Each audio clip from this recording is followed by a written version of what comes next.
यमुना मिळाली गंगेला. एका गावात गंगा नावाची आजी राहत होती.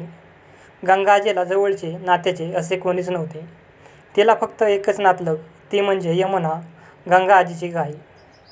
गंगा आजीजवळ शेत नव्हते, त्यामुळे यमुनाच आजीचे पोट भरायची.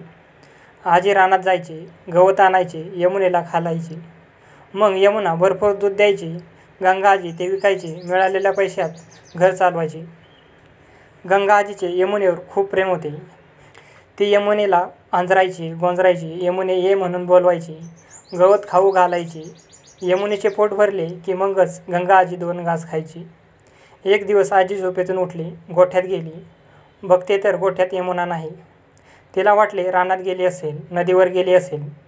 बराच वेळ गेला तरी यमुना आलीच नाही. गंगा आजी काळजीने बाहेर पडली. फिरली पण यमुना कोठेच दिसली नाही. तिला फार वाईट वाटले. शेवटी ती पोलीस ठाण्यात गेली, गाय हरवल्याची तक्रार केली. यमुना नाही म्हणून आजीला हुरहुर लागून राहिली. तिला जेवण जाईना, झोप येईना, घरात करमेना, बाहेर जावेसे वाटेना.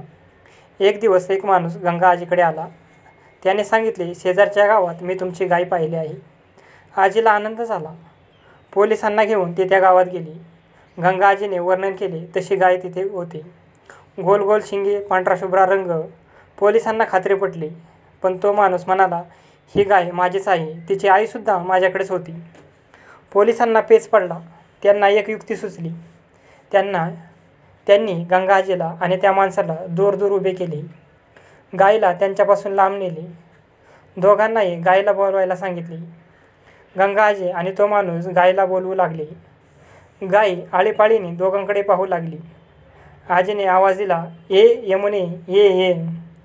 यमुनेने गंगा आजीचा आवाज ओळखला. तशी ती गंगा आजीकडे वळाली, जवळ येऊ लागली. गंगा आजीला खूप आनंद झाला. पण पुढे नवलच घडले. त्या माणसाच्या आवाजावरून गाय त्याच्याकडे जाऊ लागली. गंगा आजीला दुःख झाले. तिचे डोळे पाणावले. गाय त्या माणसाजवळ गेली. तो तिला पाठीवरून हात फिरवू लागला. तशी गायने आपली शिंगे उगारली. त्याला जोरदार धडक मारली आणि यमुना गंगा आजीजवळ परत येऊन थांबली. गंगा आजी तिला कुरवाळू लागली. यमुनाही तिचा हात चाटू लागली. आजीच्या मनात आले, जनावरे केलेली माया कधीच विसरत नाही.